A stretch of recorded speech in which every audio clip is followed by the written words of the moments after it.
This is Naked Mormonism. I pledge my life, all that I may have. I will strive to the utmost of my ability to be what you would want me to be. It's time to find the truth. And having set our hand to the plow, we will never look back until this work is finished. Where's the church going? I have faith that the Constitution will be saved as prophesied by Joseph Smith. But it will not be saved in Washington. It will be saved by enlightened members of this church. The explicit tag is there for a reason. So if you get offended at what's said, it's not for you. But most importantly, may you ponder the truths you've heard. May they help you become even better than you were. Skepticize everything.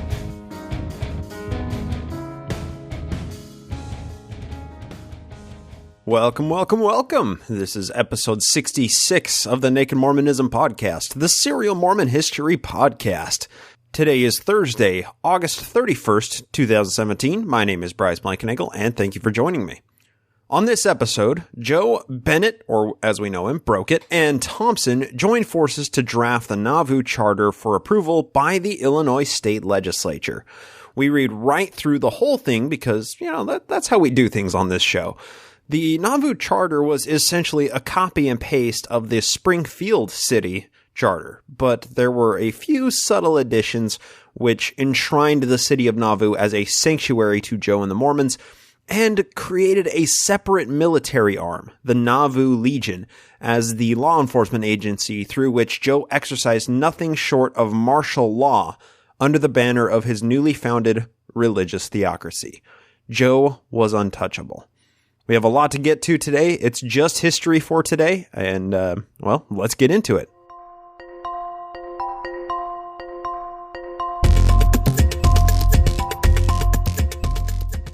Last episode, we released a mini-episode with Ryan McKnight about the recent Mormon leak about a mission president denying communications access to his son on his mission in the Houston, Texas area, which is currently being smote by Hurricane Harvey.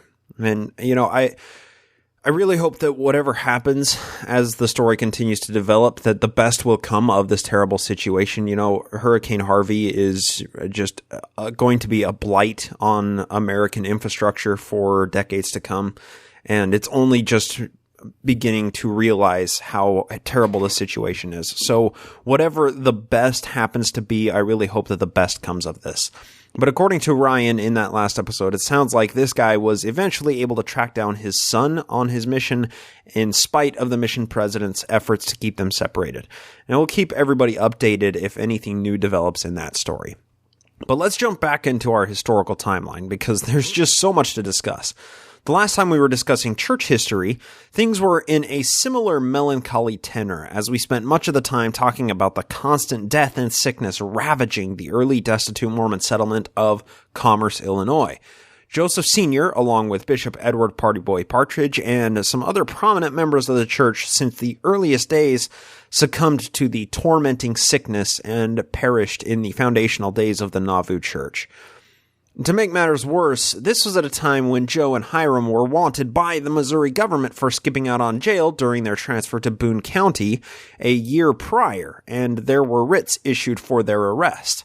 Somehow, John Brokeit, was able to keep off the arresting officers for just long enough that Joe and Hiram were able to attend their father's deathbed blessings that he conferred on their heads, wherein he transferred the power of patriarch over the church to Hiram.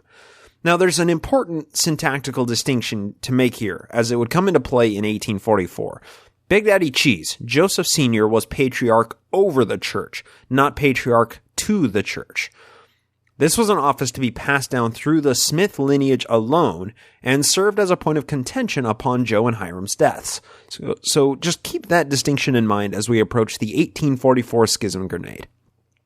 After discussing the death of Joseph Smith, we caught up on Bloody Brigham Young and the progress of the Quorum of the 12 on their mission to England. They were having incredible success, which would only dramatically accelerate in the upcoming decade and a half. Before we get into the meat, just a heads up real quick. This episode that you're listening to right now doesn't have an extended edition for patrons only, but if you are a Patreon subscriber, you will see another episode right next to this one in the Patreon only feed. And I'm picking up on an old project that I started back in March of 2015. For patrons only, I began reading D-Day David Whitmer's An Address to All Believers in Christ. That was a pamphlet that he circulated.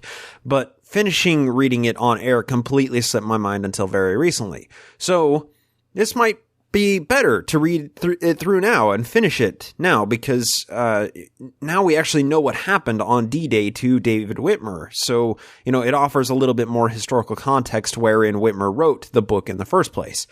This will be the Patreon-only episodes for the next few weeks, and the book is full of a lot of historical gems through D-Day David's perspective. So, if you support the show on patreon.com/nakedmormonism, thank you very much, and I hope you enjoy the next few weeks of reading through that incredible publication.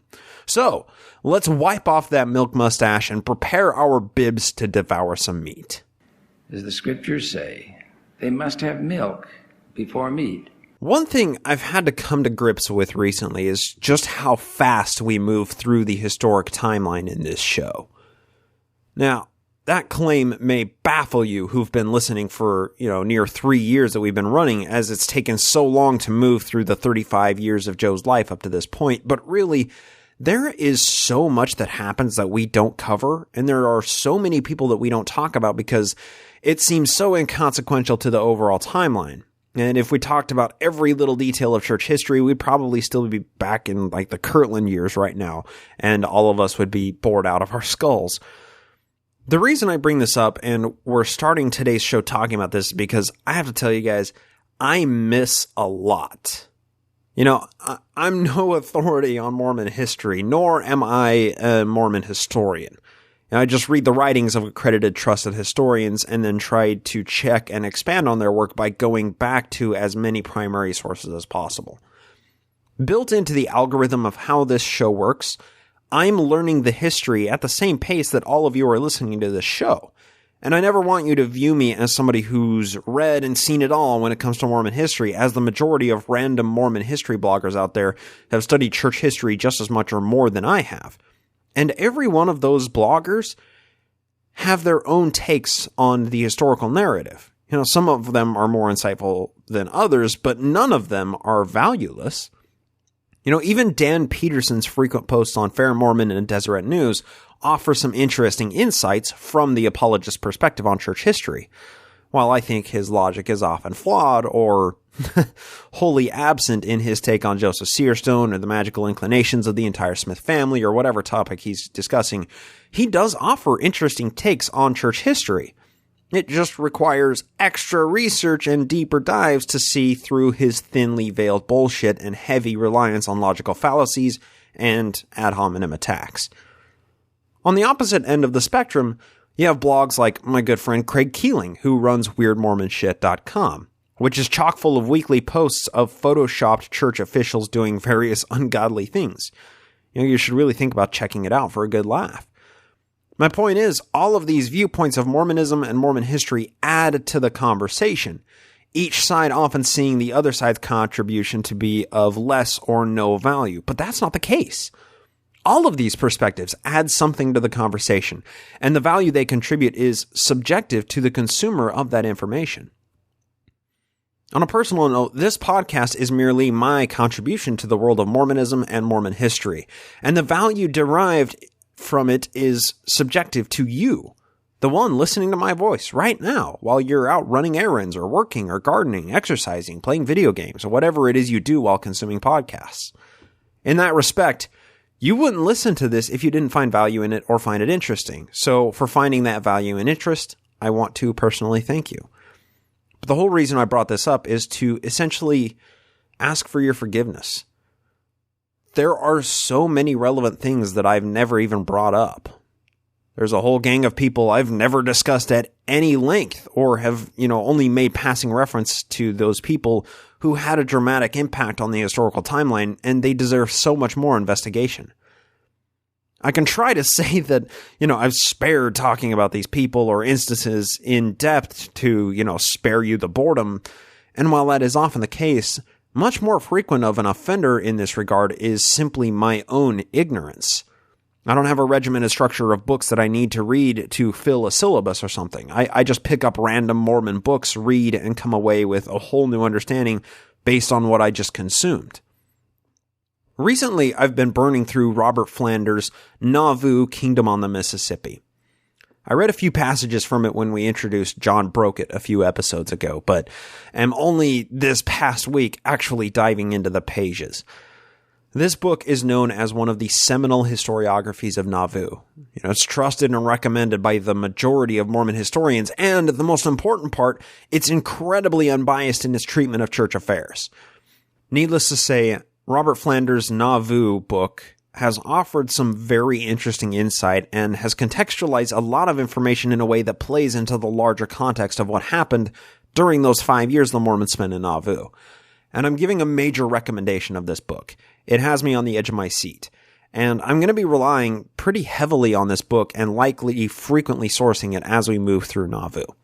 So today, we're going to be discussing one of the main points that served to divide the Mormons and the Illinoisans, which heavily contributed to the Mormons being removed from Nauvoo and chased to Utah beginning in 1845. In order to get into this topic, which will be the entire focus of today's episode, I have to ask a quick question. And it may not seem related at first, but just hang in with me. How many of you are gamers? All right, this analogy, this reference, it's not going to appeal to everybody, but to those who get it, this is going to color the conversation for today. My favorite game type is open world type games. Grand Theft Auto has been one of my favorite franchises for over a decade. One of the most fun aspects of Grand Theft Auto are the cheat codes that allow you to do all kinds of remarkable things like spawning cars and weapons, making vehicles fly, making people riot on the streets, and on and on and on it goes. However, there is one cheat code in Grand Theft Auto and Saints Row and Crackdown and a bunch of other games which seems great when you first use it, but eventually you realize it's really not all that great. The cheat is known as God Mode. God Mode gives you all the guns and all the equipment, unlimited money, and unlimited points for upgrading the character, and most importantly, invincibility. You simply can't be touched. Bullets turn into marshmallows, and falls from the tops of buildings become a step off of the curb. Now, God Mode is great for a while. You wreak havoc on the city, squash every foe, destroy every altercation with the flick of a joystick, all while the power of the Death Star aimed straight at your face couldn't end your fun. However, the fundamental flaw with the God Mode cheat is boredom amidst the utter destruction. Most video games which invoke God Mode rely heavily upon destruction and chaos to make them fun. That's where the challenge comes from, the finality of death. But when the finitude of death and restarting from the last save point is removed, mindless destruction becomes monotonous. The only way to break through the monotony is through creation instead of destruction, to make it challenging again. And very few video games have actually mastered creation with the God Mode cheat on. Minecraft is actually one of the few examples of that. Once the ultimatum of death or paying for consequences is removed, unbridled, limitless creation is truly the only thing which can keep a god occupied. During the October of 1840 conference, John Brokeit, and Robert B. Thompson were tasked with drafting the Nauvoo Charter to send it to the Illinois State Legislature for approval. Once approved, the small town of Commerce, Illinois, would be officially endorsed by Illinois as the official city of Nauvoo, Illinois. Putting the Nauvoo Charter together was Joe and Brokeit's first cooperative task after John Bennett moved to Commerce in late August or early September, right before this October of 1840 conference. It's likely that the charter was mostly drafted before the conference, but Joe, Brokeit, and Thompson had to put the final touches on it. The Nauvoo Charter was basically a copy-paste job from the Springfield, Illinois Charter. And that was probably a good move, as the phrasing was similar enough to expedite the process of pushing it through the Illinois State Legislature. But Illinois was hungry for cities and businesses to crop up. The Mormon High Council voted on the Nauvoo Charter during the October conference, and in its incomplete form was approved by them to send up to the Illinois 12th General Assembly for approval. Now I'm reading from page 96 of Nauvoo, Kingdom on the Mississippi by Robert Flanders. Quote, "When the state legislature convened in December of 1840, General Bennett was in Springfield as a lobbyist for the proposed city and associated charters. The circumstances of the legislative session were propitious for their passage. The lawmakers were preoccupied with the state fiscal crisis caused by the Depression and the collapse of the heavily indebted internal improvements programs. Furthermore, they were deluged with requests to enact charters for incorporations of every conceivable sort, of which the Nauvoo City Bill was only one. 47 acts of incorporation were finally passed by the 12th General Assembly, including 7 other city charters. But the legislators did not overlook the fact that the Mormons represented a powerful political bloc, which they were at the time disposed to serve. The young Stephen A. Douglas, then Secretary of State and already a power in the Illinois democracy, lent his support to Bennett's measure. So did Whig Senator Sidney H. Little of McDonough County, which adjoined the Hancock on the east. The hurried passage of the ill-examined charter owed much to political expediency. Ford and the historian Frank Stevens sardonically assigned this as the only reason, as well as to the inexperience and legal incapacity of many legislators and the press of other business. But beyond these circumstances, its routine enactment seems natural concerning the high optimism that prevailed in the state. Illinois was growing and society was moving ahead. New counties, new cities and towns, new institutions, new groups of every sort were springing up across the state, clamoring for recognition, for legal status, for power and political preferment. The tendency was to welcome them and to help them. There was presumably room for all and a need for all. The Mormons were desirable as an especially populous new group. The years 1839 to 1840 were something of an era of good feeling between the Mormons and Illinoisans." End quote.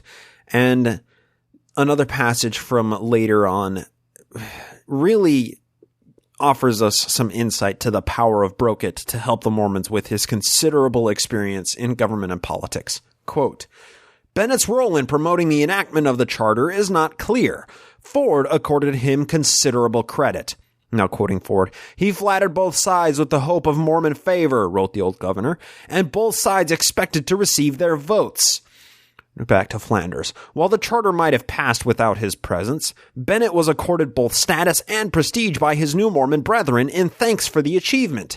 However," Joseph Smith wrote in his journal, now quoting Joseph Smith, "the city charter of Nauvoo is my own plan and device. I concocted it for the salvation of the church and on principles so broad that every honest man might dwell secure under its protective influence without distinction of sect or party." End quote.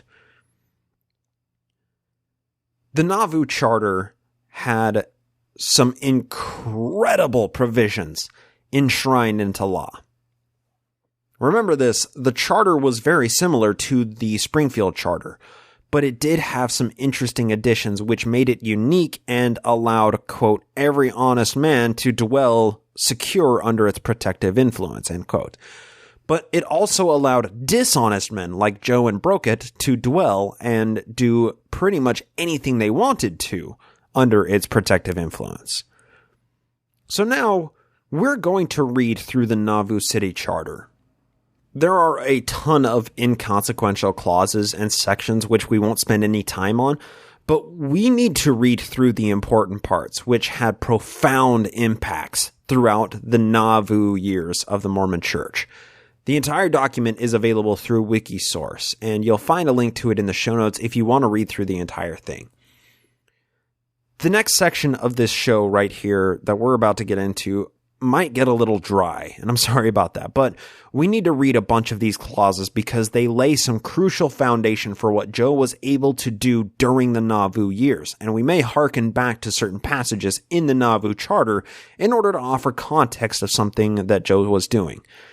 Also keep in mind the entirety of church history up to this point, because that was the mindset Joe and Bennett were using in order to write this. There are historical reasons why Joe wrote some of these provisions into the charter, and we're going to try to briefly discuss them in context as we go. So from the Nauvoo Charter, here's section 1, quote, Be it enacted by the people of the state of Illinois, represented in the General Assembly, that all that district of country embraced within the following boundaries, to wit, and then it lays out the boundaries of commerce, which would become Nauvoo. Thence north to the place of beginning, including the town plats of Commerce and Nauvoo, shall hereafter be called and known by the name of City of Nauvoo, and the inhabitants thereof are hereby constituted a body, corporate and politic, by the name aforesaid, and shall have perpetual succession, and may have and use a common seal, which they may change and alter at pleasure. So Section 1 essentially set the legal boundaries for the city and designated it as the City of Nauvoo. Section 2. Whenever any tract of land adjoining the city of Nauvoo shall have been laid out into town lots and duly recorded according to law, the same shall form a part of the city of Nauvoo. So that's an interesting section because it means that essentially the city of Nauvoo can annex local territories around and incorporate them as a broader city of Nauvoo. So it sets out the initial plat for Nauvoo in Section 1, but Section 2 does say we can also absorb other places and lots according to the town law, as long as it's not against, the Constitution or anything, and we can incorporate all of those lots into the city of Nauvoo. So it was a sprawling metropolis.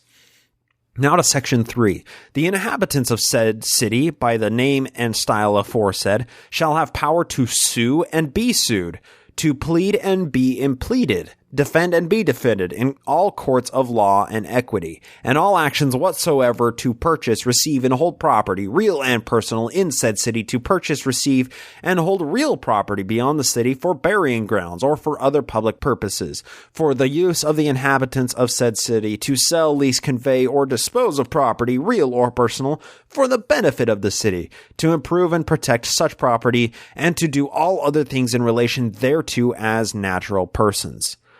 So, Section 3, this was pretty standard copy-paste stuff from the Springfield Charter, which lays the foundation of the legal processes the city would control. There's nothing special about this, but it does put all executive and legislative processes in control of the city and the city government, which is laid out in the next section. Section 4. There shall be a city council to consist of a mayor, 4 aldermen, and 9 councilors, who shall have the qualifications of electors of said city, and shall be chosen by the qualified voters thereof, and shall hold their offices for 2 years, and until their successors shall be elected and qualified. The city council shall judge of the qualifications, elections, and returns of their own members, and a majority of them shall form a quorum to do business, but a smaller number may adjourn from day to day, and compel the attendance of absent members under such penalties as may be prescribed by ordinance. And let's talk about that in a second. Let's read Section 5 before we do, because it puts further into context what we're discussing here. Section 5. The mayor, aldermen, and councilors, before entering upon the duties of their office, shall take and subscribe an oath or affirmation that they will support the Constitution of the United States and of this state, and they will well and truly perform the duties of their office to the best of their skill and abilities. So these sections 4 and 5 set out the structure for the actual city government. Now this right here is where Nauvoo departed from every other city charter of its days. Most cities had either aldermen or councilors, but usually not both. Nauvoo established these groups of councilmen as basically subgroups operating underneath the mayor, who essentially had complete executive power over the city. That may not mean much right now, but it will very soon. This Nauvoo Charter essentially put the mayor's power on par with that of the governor's power. Can anybody guess who the mayor would be? Yep, we'll get to it soon. Section 6. On the first Monday of February next, and every 2 years thereafter, an election shall be held for the election of 1 mayor, 4 aldermen, and 9 councilors. And at the first election under the Act, 3 judges shall be chosen viva voce by the electors present. The said judge shall choose 2 clerks, and the judges and clerks, before entering upon their duties, shall take and subscribe an oath or affirmation, such as is now required by law to be taken by judges or clerks of other elections. And at all subsequent elections, the necessary number of judges and clerks shall be appointed by the city council. So this established a term limit of 2 years, and that was actually pretty standard. You know, as I said before, this charter was similar to many other city charters, so it would be rubber stamped through the Illinois State Legislature without any hiccups, which it was. But what this did mean is fairly interesting, though, as it essentially made it so whoever was running for these offices always had re-election on their minds. I mean, if your seat's only guaranteed for 2 years, you try to do whatever necessary to pander to your constituents for those 2 years to keep your place and income secure. And if we couple Section 6 with Section 4 and 5, it does say that the city council should judge the qualifications of the elections and return of their own members. Essentially, that means that if somebody is voted into one of these offices of alderman or city councilor or mayor, and the city council decides that they are not qualified for whatever reason, they can veto that election and put in their own person. So it does kind of grant a lot of executive power to this city council and the mayor. Now on to Section 7. All free white male inhabitants, of course, who are of the age of 21 years who are entitled to vote for state officers and who shall have been actual residents of the city 60 days next preceding said election shall be entitled to vote for city officers. Now, this section is only fascinating because it sets the probationary limit for residents, and it was set really short for the people to gain the ability to vote. And the reason they did this is they didn't want to make the limit longer than 60 days because Nauvoo was growing so quickly, and they wanted people to feel as if their voices mattered so soon after moving into town.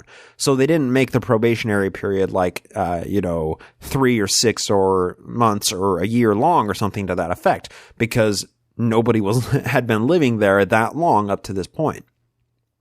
So sections 8, 9, and 10 we're actually not going to read those because I'll just summarize them. They set out the ability of the Nauvoo government to collect taxes and instate or remove public officials at their will. It's not worth reading in detail. This was pretty standard practice, but we do need to, kind of focus on the fact that it establishes Nauvoo's need and ability to collect taxes and put them into the public funds, which were controlled by the mayor and the treasurer of the city. And I'm sure we can't guess who those people might be. So, Section 11. This is really interesting here. The city council shall have power and authority to make, ordain, establish, and execute all such ordinances not repugnant to the Constitution of the United States or of this state, as they may deem necessary for the peace, benefit, good order, regulation, convenience, and cleanliness of said city. That was the only limitation. They can pass any ordinance or anything to that effect as long as it's not repugnant to the Constitution of the United States or Illinois. And it continues on.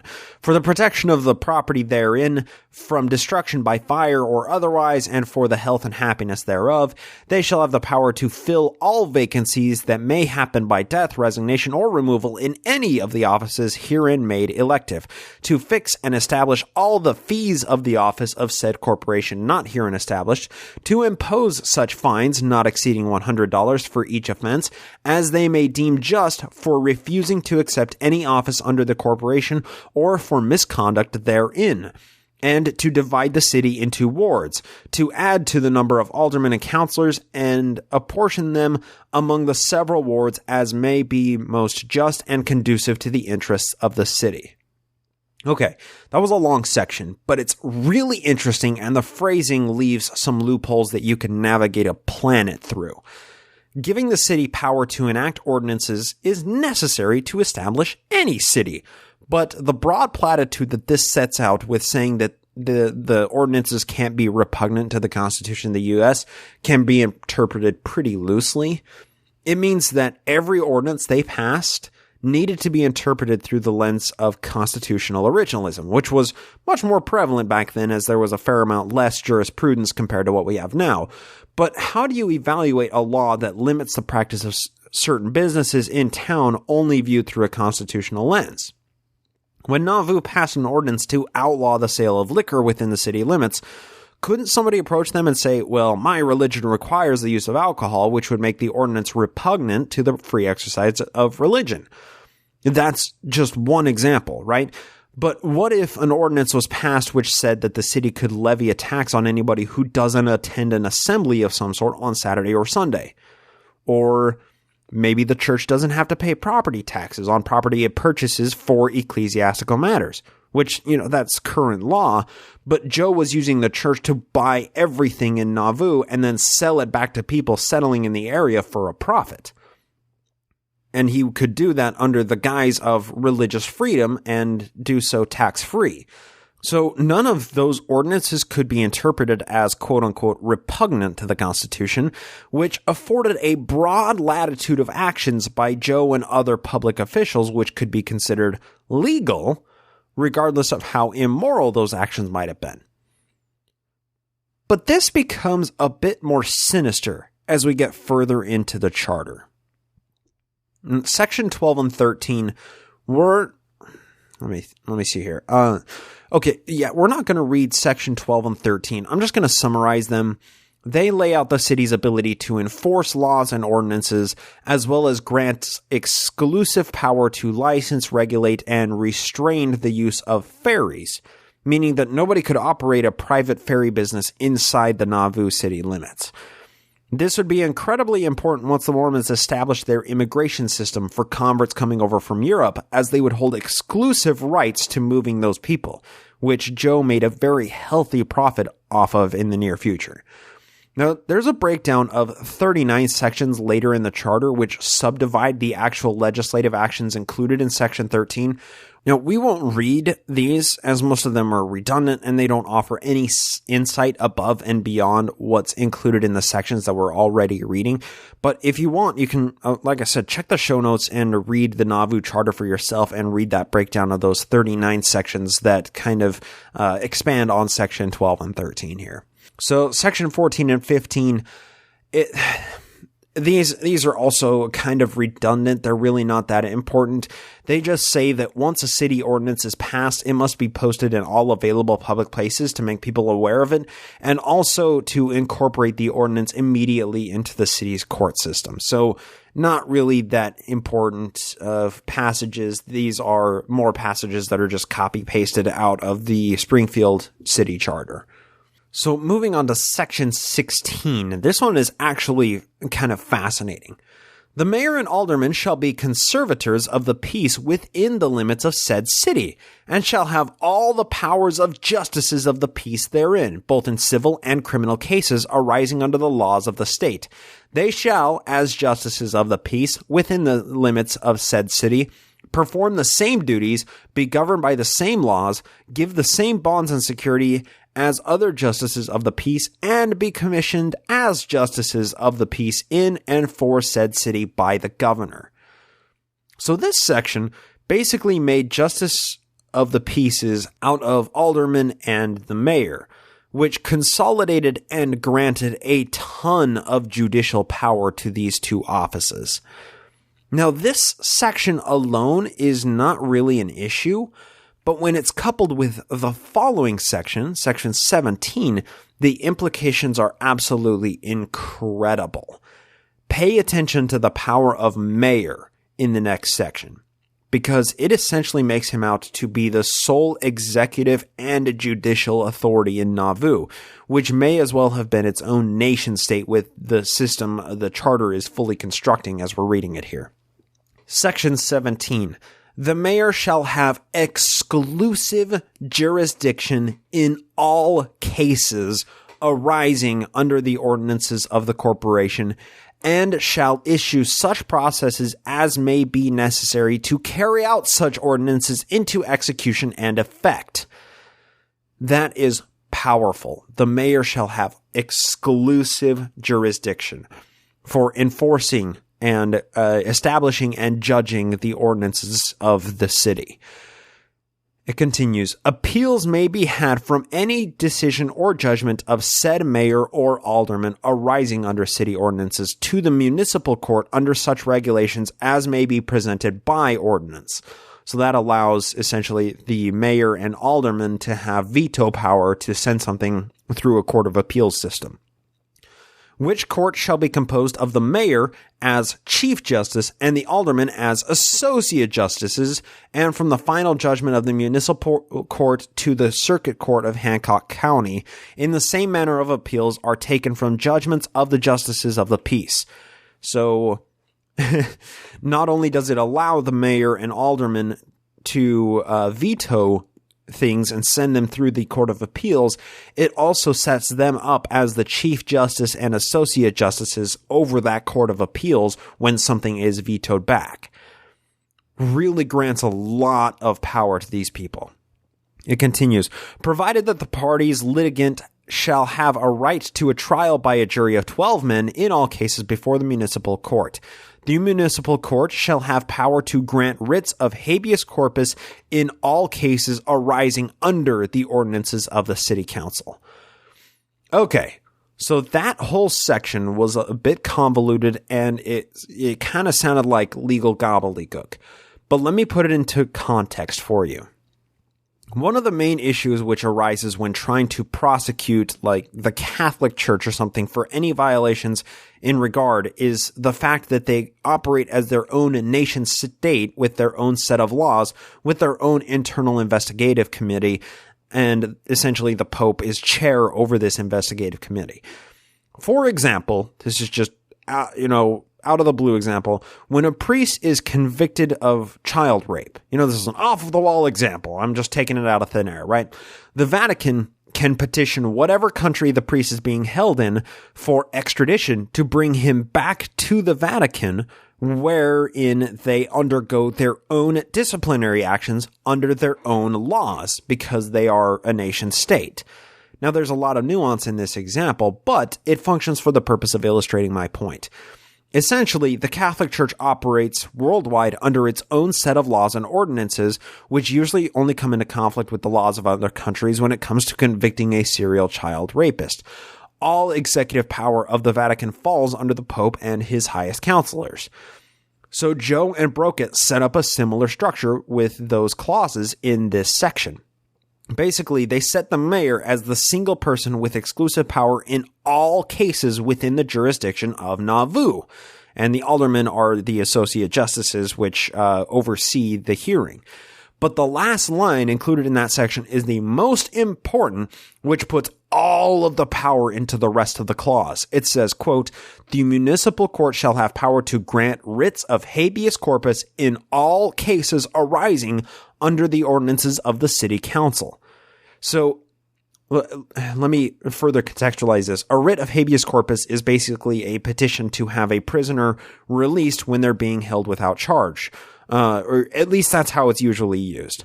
The actual definition from criminal.findlaw.com is, quote, a writ of habeas corpus, which literally means to produce the body, is a court order to a person or agency holding someone in custody, such as a warden, to deliver the imprisoned individual to the court issuing the order and to show a valid reason for that person's detention, end quote.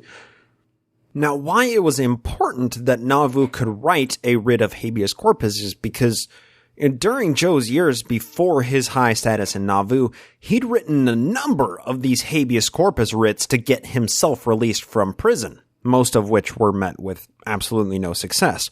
While this line should have been interpreted narrowly to only fall in the jurisdiction of Nauvoo, the power was extended to all jurisdictions and was used accordingly. Now, what that means is somebody living in Nauvoo or having a residence within the city limits could be arrested anywhere in the country, and the Nauvoo mayor could issue an approved writ of habeas corpus on behalf of the imprisoned individual and have them extradited to Nauvoo to be tried under its jurisdiction. This line that we just read out of here, the municipal court shall have power to grant writs of habeas corpus in all cases arising under the ordinances of city council. That line was Joe's get out of jail free card in the Nauvoo Charter. And that really came into handy when he was arrested in 1843 under pesky charges of treason by the state of Missouri for that whole 1838 scrape with the Mormons that they had in Missouri. With this single item, this single line being signed into law, Joe could be arrested anywhere in the country, and the mayor of Nauvoo could immediately bring him back to Nauvoo and release him. Guess who the mayor would be? We'll find that out soon. Section 18, we're not going to read it. It just calls important meetings at regular intervals for all of the city government. Not that important. Section 19. All processes issued by the mayor, alderman, or municipal court shall be directed to the marshal, and in the execution thereof, he shall be governed by the same laws as are or may be prescribed for the direction and compensation of constables in similar cases. The marshal shall also perform such other duties as may be required of him under the ordinances of said city, and shall be the principal ministerial officer. So, Section 19 basically turned the city marshal into the mayor's private enforcer. This was commonplace, but it's worth keeping in mind that the mayor had rule over the enforcement of all the laws in Nauvoo, even when those laws should have been enforced by a higher authority than the mayor, like by Governor Thomas Carlin. So, the marshal is granted a lot of authority in that one section. Let's see, Section 20. Okay, Section 20 basically says that the city recorder should make and keep accurate records of everything that happens in the city. Not that important. This is more stuff that was just, copy pasted from the Springfield Charter, and this was all terms and verbiage that the Illinois State Legislature was familiar with. So when they would read these through in their hearings, in approving these charters, and they would see the similar verbiage, they just scan it and, oh yeah, I've seen all this before, sure, stamp of approval, boom, boom, boom, send it through. So Section 21, here's 21. When it shall be necessary to take private property for the opening, widening, or altering any public street, lane, avenue, or alley, the corporation shall make a just compensation therefore to the person whose property it is to be taken. And if the amount of such compensation cannot be agreed upon, the mayor shall cause the same to be ascertained by a jury of 6 disinterested freeholders of the city. So, Section 21 established eminent domain powers of the Nauvoo government to expropriate private property for the good of the city. This is standard practice as well, but the usage of eminent domain could be interpreted rather broadly in extenuating circumstances, like when a private business, like a ferry on the Mississippi, interfered with the business interests of the city as a whole. They could just absorb the property of that private owner and use it as their own. Kind of interesting. Section 22... Section 22, it just limits the ability of jurors to know the value of property involved in any legal case. I don't know how this could be misused, but it was, it's kind of, it wouldn't surprise me if a situation came up where this thing was useful, like a nice little loophole to put in the charter, that people who are, members of a jury can't know the value of a property. But anyway, Section 23... Section 23. In case the mayor shall at any time be guilty of a palpable omission of duty, or shall willfully and corruptly be guilty of oppression, malconduct, or partiality in the discharge of the duties of his office, he shall be liable to be indicted in the Circuit Court of Hancock County, and on conviction he shall be fined not more than $200, and the court shall have power on the recommendation of the jury to add to the judgment of the court that he be removed from that office. Section 23, that's pretty standard practice. It's just an impeachment clause in case the mayor happens to step out of line. But if we consider who the mayor was in these scenarios, and who the council people and aldermen were for, operating underneath the mayor.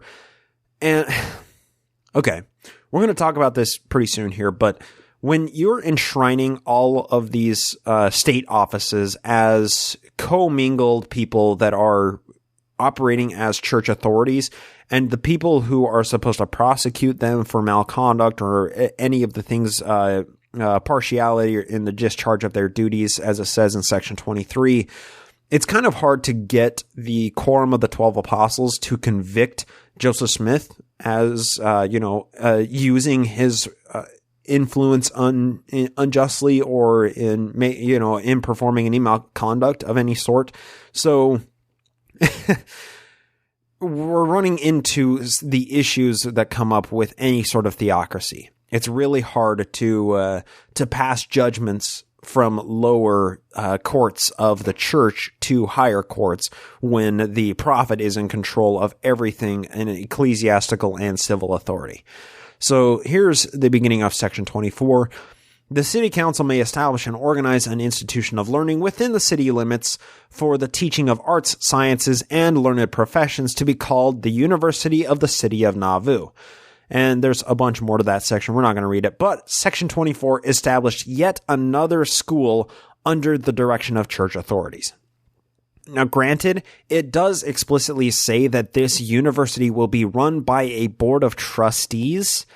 That's, a civil authority. But where do you think they formed that board from? And as an extension of that question, where do you think all of the people who formed the government of Nauvoo came from? The highest ranks of church officials. Out of all of the government positions created in this charter, only one person that was elected to public office wasn't a Mormon. That's Stephen A. Douglas, who was Secretary of the State, who later converted and followed Brigham Young out to Utah. Now, the civil authority of any given area isn't inherently a bad thing. And why I say that is the government is made by the people for the people, and elected officials should represent their constituents. And with very, very few exceptions, every person living in Commerce and the areas all around, they were all Mormons who had fled Missouri the previous winter. But this becomes a problem when the government officials are enshrined as untouchables of the community based on their standing within the church and their refusal to run contrary to anything that the prophet or mayor did. What we're reading right now is the quasi-legal foundation of an actual theocracy within the United States democracy. Joe had finally done what he'd tried to do for nearly a decade by this point. All of the rules and statutes set out in this Nauvoo Charter become much more insidious in nature when we read the very next section. But I'm going to make you guys wait for just a second to read that section so we can end this charter on reading the most important and amazing section. So skipping over section 25, this is section 26. The inhabitants of the city of Nauvoo are hereby exempted from working on any road beyond the limits of the city, and for the purpose of keeping the streets, lanes, avenues, and alleys in repair, to require of the male inhabitants of said city over the age of 21 and under 50 years to labor on said streets, lanes, avenues, and alleys, not exceeding 3 days in each year. Any person failing to perform such labor when duly notified by the supervisor shall forfeit and pay the sum of $1 per day for each day so neglected or refused. So section 26 basically reserved the labors of the Nauvoo working men to work only on Nauvoo infrastructure, saying that they can't be co-opted or, commandeered by the U.S. or Illinois government to build infrastructure beyond the city limits of Nauvoo. Yeah, I can see how that might be ripe for abuse. Section 27. The city council shall have power to provide for the punishment of offenders by imprisonment in the city or county jail, in all cases when such offenders shall fail or refuse to pay the fines and forfeitures which may be recovered against them. So Section 27 sets out the ability of the Nauvoo government to enforce the laws and create a debtor's prison when somebody refuses to pay a debt for whatever reason. Section 27 is a powerful clause, but the means by which they enforce it is where things actually become insidious in nature. That's Section 25 that I said I was going to make you guys wait for. Everything in the charter so far has been infrastructure and a lot of bark. Section 25 adds the necessary bite to accompany said bark. Section 25.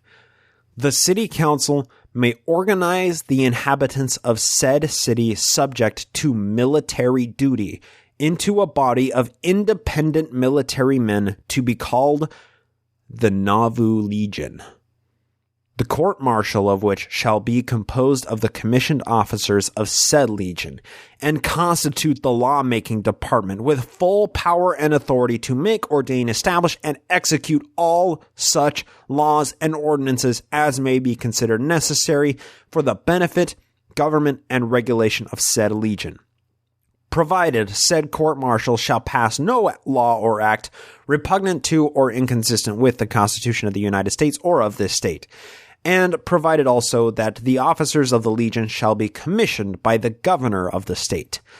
The said Legion shall perform the same amount of military duty as is now or may be hereafter required of the regular militia of the state, and shall be at the disposal of the mayor in executing the laws and ordinances of the city, corporation, and the laws of the state, and at the disposal of the governor for the public defense, and the execution of the laws of the state or of the United States, and shall be entitled to their proportion of the public arms, and provided also that said legion shall be exempt from all other military duty. If there had been any question of Joe's military acumen and drive during his time in Missouri, he just annihilated all doubts. Basically, the only grounds Missouri was able to charge Joe with treason on was the fact that he had his own quasi-militia, which operated under his direction. There was the Army of Israel, which was the public arm of the Mormon militia, and then there were the Daughters of Zion, who would be known as the Danites. That was the underground enforcement arm of the church. If you offended Joe or church officials in Missouri, you could expect a late-night visit from the Danites.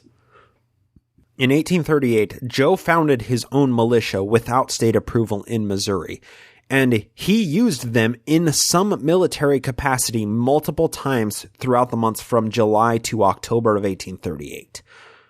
This was an act of high treason.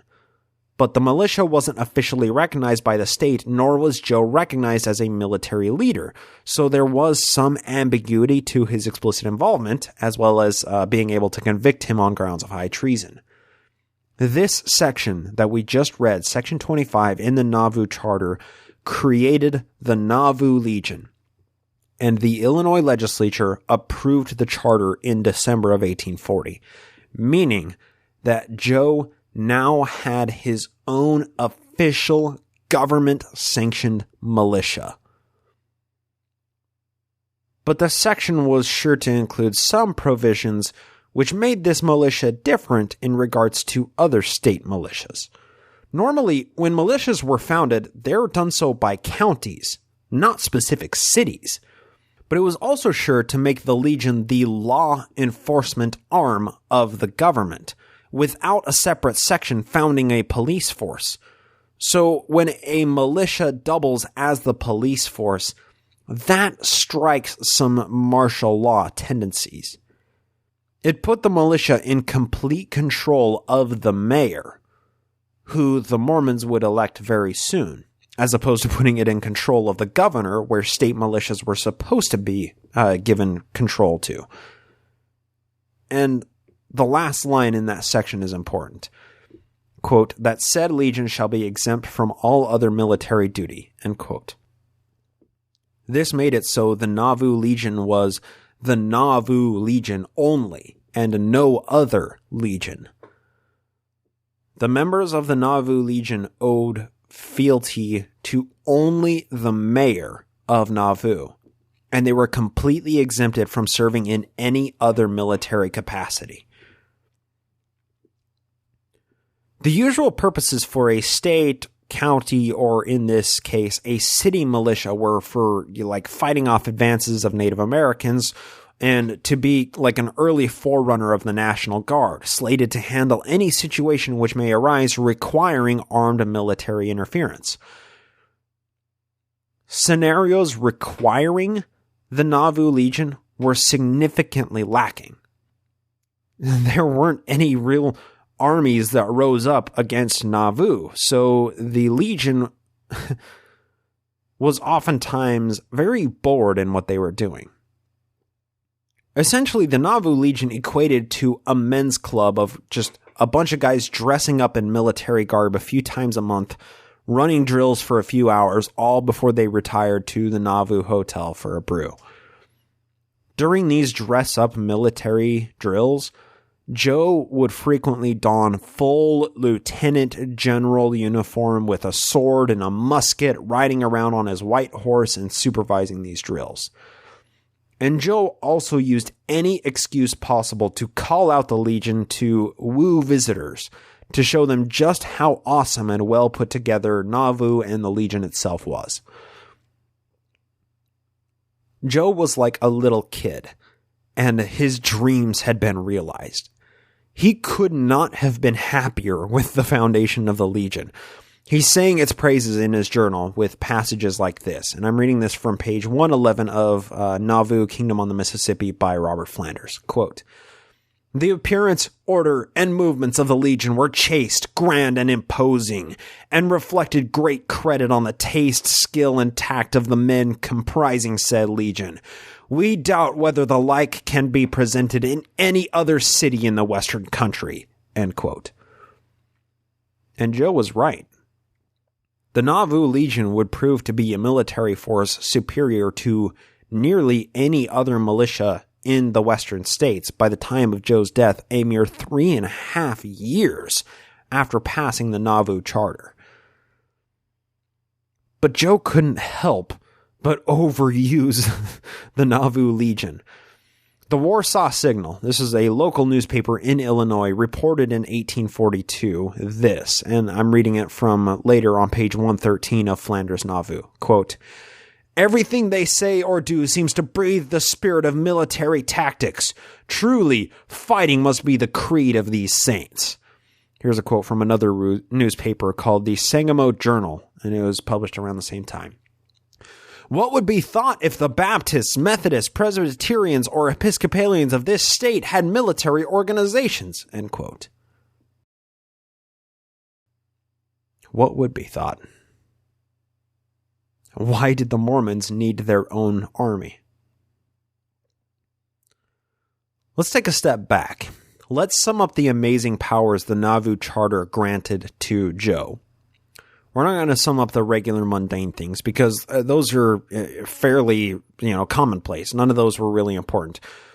But there are a few subtle things in the charter that, when combined together, created a veritable sanctuary city for Joe to do whatever he wanted to. The city of Nauvoo could now collect taxes on the citizens to be dedicated to the overall city fund. They could also issue writs of habeas corpus on behalf of any prisoner in any jurisdiction to extradite them to be tried in Nauvoo's jurisdiction, or just to let them loose from the grasp of the law, which was used in Joe's case.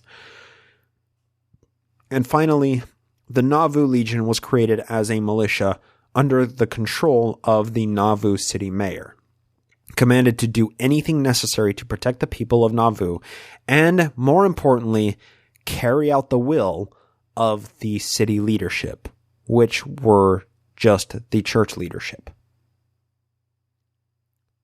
Joe was untouchable to the law. He had his own private military that the state of Illinois couldn't prosecute him for having, and he had an endless revenue stream in the form of taxation. After so many years of trials and tribulations, fights with various governments, quarrels with citizens of nearly every locality, and bickering with the President of the United States himself, Joe had finally, through legal means, unlocked God mode. Now, unlike nearly every video game that loses all playability a few hours after using the God mode cheat, the game of life presented an endless well of opportunity for Joe to play and create whatever he wanted to, and the saints were subjected to any negative repercussions because Joe had insulated himself with them, granting those powers in the city of Nauvoo Charter. The Mormons and the city of Nauvoo were his legal shield. Once Joe could enjoy the beauty of invincibility from all legal issues and near invincibility from any rogue vigilantes who may decide the Mormon problem was too scary and, try to take out the head Mormon was the right answer, Joe became a factory of ideas. The evolution of Mormon doctrine and the incredible business ventures undertaken by Joe and the Saints from this time forward will never cease to blow the mind. Joe had fostered the perfect sandbox to manufacture any playground or battlefield he saw as favorable to him or his endgame goals. Joe would do nothing but unlock achievements from this time forward. And whenever I'm playing video games with God mode active, the boredom becomes crushing. And there's only one way to restore the enjoyability to the game. Challenge. Challenge has to be reinstated for the game to be playable and interesting again. Eventually, I have to turn off God mode and make it so that I can die again to make things a challenge. But Joe was no stranger to finding a new challenge in the midst of boredom and embarking upon it with utter reckless abandon. Eventually, to keep things challenging and interesting, Joe ran for president of the United States. Enough people were mad about this that Joe didn't have the protection of the Nauvoo Legion or his garments, and eventually he was assassinated by a faceless mob, being shot like a rat in a cage in Carthage jail. That's just 3.5 years after this charter was passed. After that happened, the state of Illinois realized the major issues of the Nauvoo Charter, and they dissolved Nauvoo as a state-approved city and forced the Mormons to flee to the New Zion and go create Morador. Let's just see what Joe can create when God mode allows him to cheat his way through the final years of his life.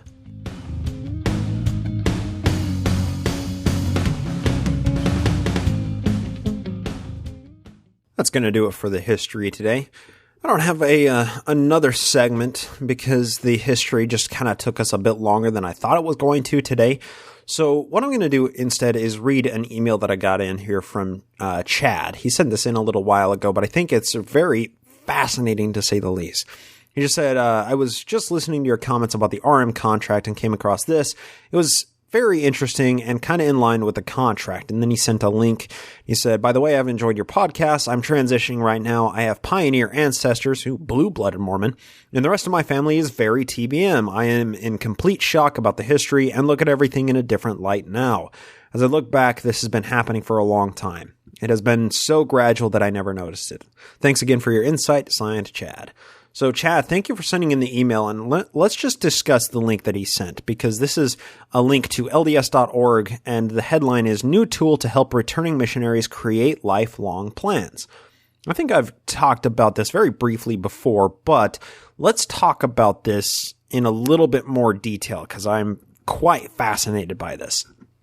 It says, the First Presidency has announced a new online course called My Plan to help returning missionaries use their mission experiences to plan for continued lifelong discipleship. The program will be available in August 2015 at myplan.lds.org. What is My Plan?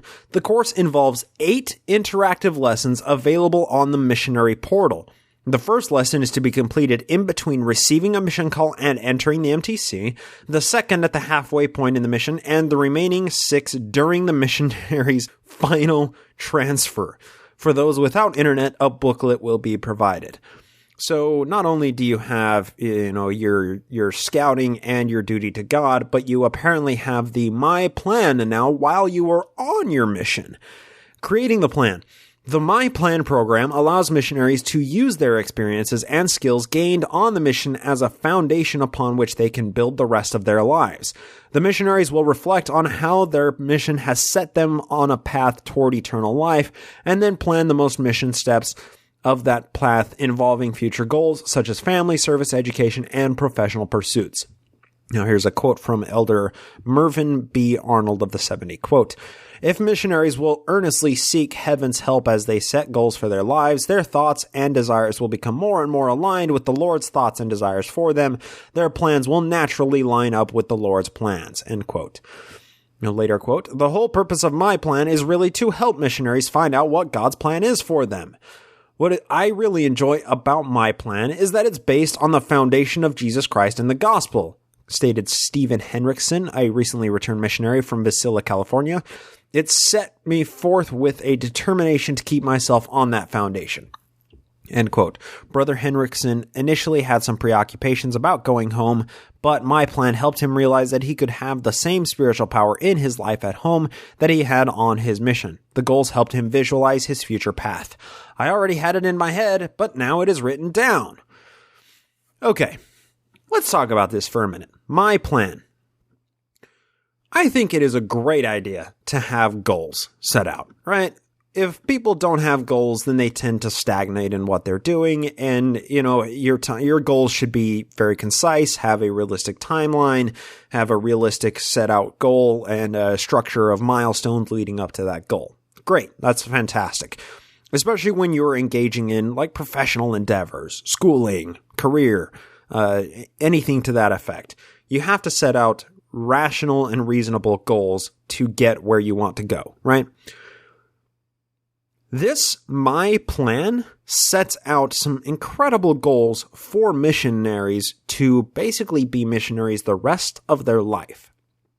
I wonder if this is going to be tacked on to like the shame or approval of the mission, right?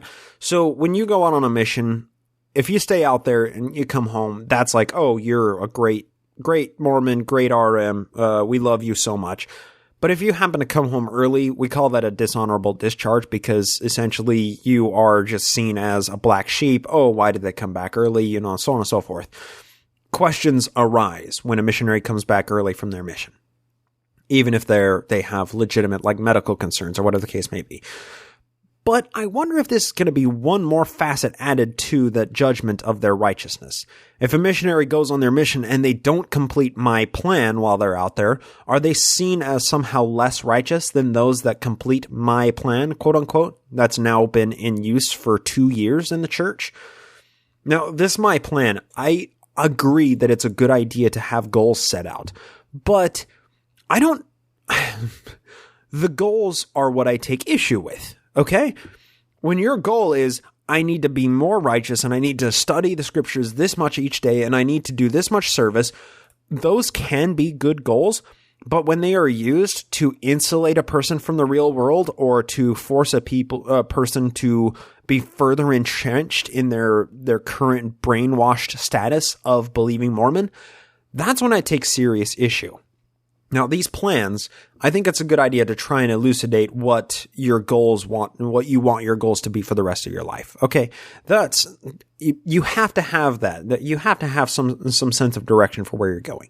But to not be able to divert from those or to think that, okay, so let's say one of the goals in my plan is that I'm going to read the scriptures every day, one chapter out of the Book of Mormon or the Doctrine and Covenants or the Bible or whatever, every day for the rest of my life, or twice a week, a realistic goal, twice a week for the rest of my life. And you don't fulfill that goal. That's a goal with an endless timeline. There's no actual like milestones to hit. That's just an endless timeline. If you don't hit those goals, you can definitely feel disenchanted or disparaged by the goal by not being able to meet your goals. Okay? And when you have a spiritual significance or an eternal implication tacked on to following these goals, it can cause a lot of depressed feelings or repressed individuals when they don't, or when they fail to complete those goals or they fail to stick with those goals. And we have to keep in mind, these aren't goals that are being tacked on to, or, written out and applied to somebody who's in their, mid to late 20s, who is going in a career path, or their early 30s and, has a genuine perspective of life that they realize, I need to put these things together in order to consider myself successful in my later years. These are goals that are being set by 18 and 19-year-olds that are supposed to affect them for the rest of their lives. That is tantamount to a toddler saying, I'm going to eat cotton candy for breakfast every morning. That's the same kind of goal that we're talking about here, right? The goals that these missionaries are expected to elucidate and follow are just completely unrealistic. And they are couched in a way that it's like, these are your goals. You're setting these out, but they probably have very specific guidelines that you have to follow in order for these plans to work out.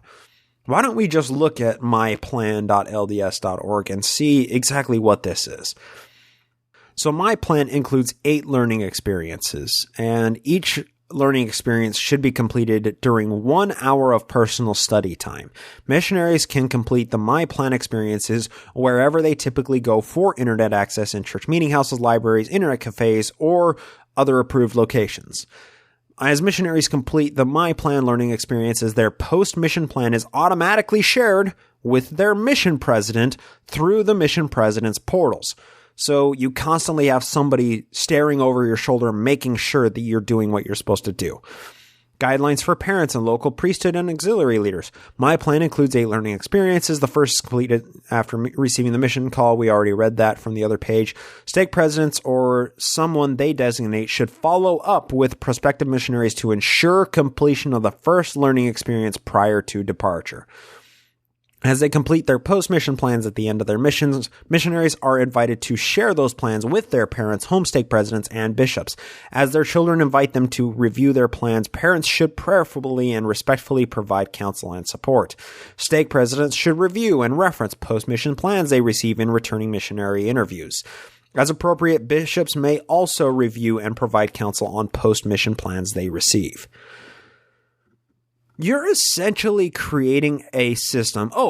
This even gets even better. Number 4, every church member can play a role in encouraging return missionaries toward continued conversion and service. Stake and ward leaders should encourage members to draw on their talents, resources, and experiences to support recently returned missionaries in accomplishing their goals. This is a powerful tool that the church implemented.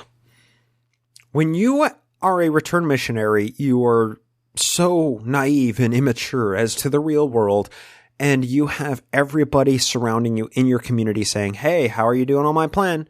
Hey, did you complete that goal yet? Hey, or did you study your scriptures today like you said you would in my plan? Oh, are you continuing to be a missionary even though you're not wearing the little black name badge with white letters on it anymore? It's a lot harder to question who you are, what you're doing, and what life means to you when you're constantly being berated by the people around you to stay inside your insular community and to be a stalwart inside that community, regardless of whether that's what you truly want or not. And further, regardless of whether you even know if that's what you truly want in life. The problem with the cult mind control that the church exhibits on the members is it has so many fucking layers to it. Every time you peel something back, you see something like my plan come up. You peel back a little further and you see just how deep this shit goes. There's just... I'm rubbing my eyes right now just out of frustration. This is why Mormons are why ex-Mormons are so fascinated with the church and can't leave it alone, because the brainwashing is so deeply ingrained into our mindset that once we leave, we can't leave it alone, because we've been taught all our lives that it's everything in existence, that we need to focus on everything through the lens of the church. We need to only pay attention to how the church is going to view something. And it's all the church too. It's not Jesus. It's not the Bible. It's not your relationship with God. It's none of these things that are left up to subtle interpretations of a person's subjective feelings. It's all what the church, the TSCC, the so-called church, claims is what is good. It's whatever they say is good is what is good. And you have to view everything through what they say is good as good or evil. And that bipolar dichotomy is disturbing in so many ways because it creates all sorts of incredible moral conundrums that cannot easily be answered. This gets to the root of why I dislike so vehemently the church's brainwashing cult-like tactics. Because they create these things as what they see is, this is a great idea. You know, I can see this from a TBM's perspective. Oh, a way for missionaries to create a plan for the rest of their lives so they can ensure their success. I can see that being a good thing. That's my Mormon brain saying, oh, wow, good for them. Good for the church for creating a structured regiment where people who are about to venture into the real world can set out a system of goals that they can hearken back to and reflect upon and decide if they are following this or not. But the secular Mormon, the ex-Mormon, the little part of my brain that's viciously anti-Mormon screams, this is a fucking cult. Missionaries, get out while you can before they inflict those 2 years and subsequent the rest of your life of damage on your psyche. Figure out who you are as a human being before you tell everybody in the world that you have the one true church or that you have the truth, whatever the fuck that is. These kids have no goddamn idea what they're doing. Okay? No idea in the world of the true implications of what they are doing. They have no perspective to appreciate what they are doing or to depreciate the value of what the church, the task that the church sent them on. And I think that is very vicious and disturbing to see a church that is preying on people's ignorance in order to insulate them and create lifelong members. But I guess that's kind of the central point behind so many churches. So I just happen to take issue with Mormonism because that's the church I grew up in and I know the most. So, Chad, thanks for sending that email and for sending me further down this rabbit hole to look into this my plan and this return missionary contract bullshit. This is really disturbing. I'm not a big fan, but that was a good email. Thank you, Chad. With that, let's close it up for today. We do have a new patron to thank, Tanner Barker. And Tanner Barker actually runs his own blog about Mormonism. And it's diligenceovertime.blogspot.com. And he talks just a bunch of Mormonism stuff. This is the email that he sent. Hi, Bryce Blackeraggle. I love it. He said, I've started over on your show and caught up like 3 times now. Wow. That's amazing. And I learned so many new things every time. Just wanted you to know also, I keep a blog at diligenceovertime.blogspot.com. It's not always skepticism and Mormonism centric, but I have written a few in that vein and I expect that is what I will be writing about most often moving forward. And then he sends a bunch of subsequent links to specific articles that he's written. Very interesting blog. Tanner Barker is, he's capable of elucidating his thoughts really well and illustrating points in a way that I'm completely incapable of doing. So I would recommend checking out diligenceovertime.blogspot.com. You'll find a link in the show notes to see Tanner's blog there. And there's a lot of reading there to get to. So I would recommend if you want to spend a few hours on just reading an ex-Mormon's take on church history, skepticism, philosophy in general, Tanner Barker really does a good job. But also, Tanner Barker will be joining us as our featured guest of NAMO Home Evening. That will be happening this upcoming Monday. That is September 4th. Beginning at 6 p.m. Pacific Standard Time. We're going to do our NAMO Hangout, NAMO Home Evening, as we do on the first Monday of every month for patrons only. Check your Patreon inbox, whatever email you're signed up for through Patreon. You'll get a link to it about 30 minutes before we actually get started, and we really hope to see you there. I'm looking forward to talking to Tanner and learning a bit more about him there. So with that, we are pretty much set for today.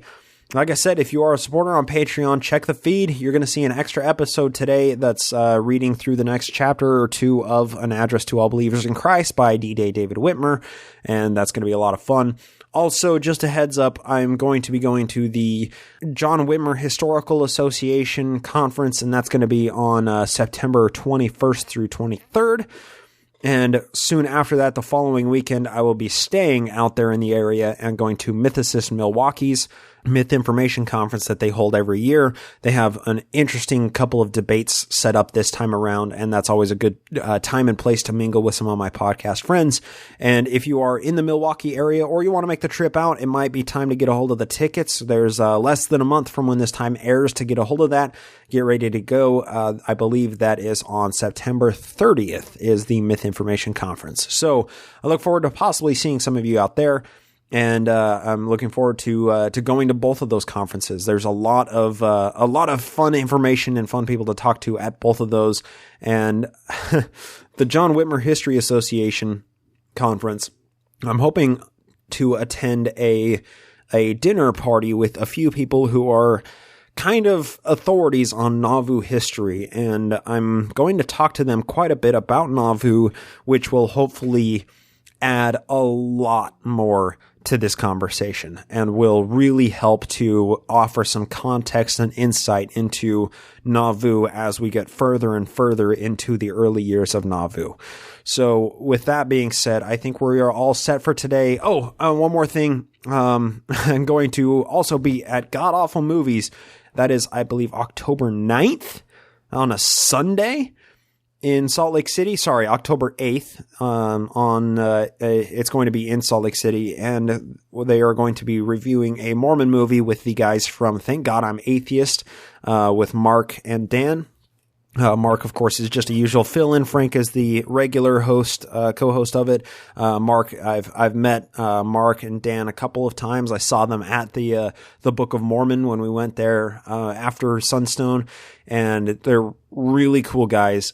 Thank God I'm Atheist is an incredibly funny show. It's one of my few feel-good podcasts. Anytime I just want to sit back and chuckle and just enjoy a good laugh, Thank God I'm Atheist is always my go-to. So, it'd be really fun to see some of you there. We're giving enough notice. It's, August 31st today.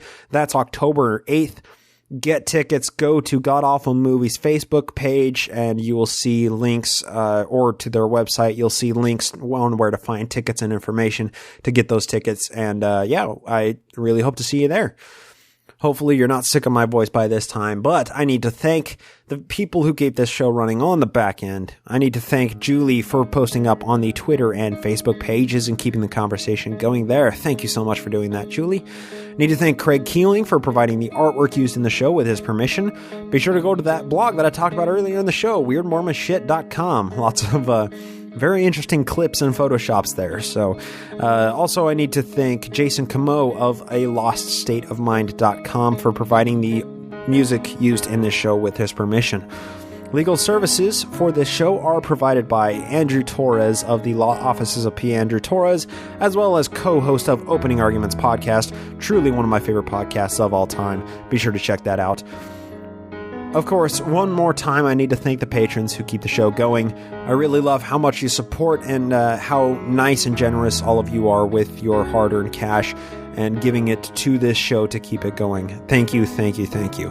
But most importantly, I need to thank all of the listeners out there who just keep downloading this show week after week. I'm not sure why. Thank you so much for being so awesome and clicking that little download button. And of course, thanks again for lending me your ear. I hope to talk to you next time here on the Naked Mormonism Podcast.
The preceding podcast is a production of Ground Gnomes LLC, copyright 2017, all rights reserved.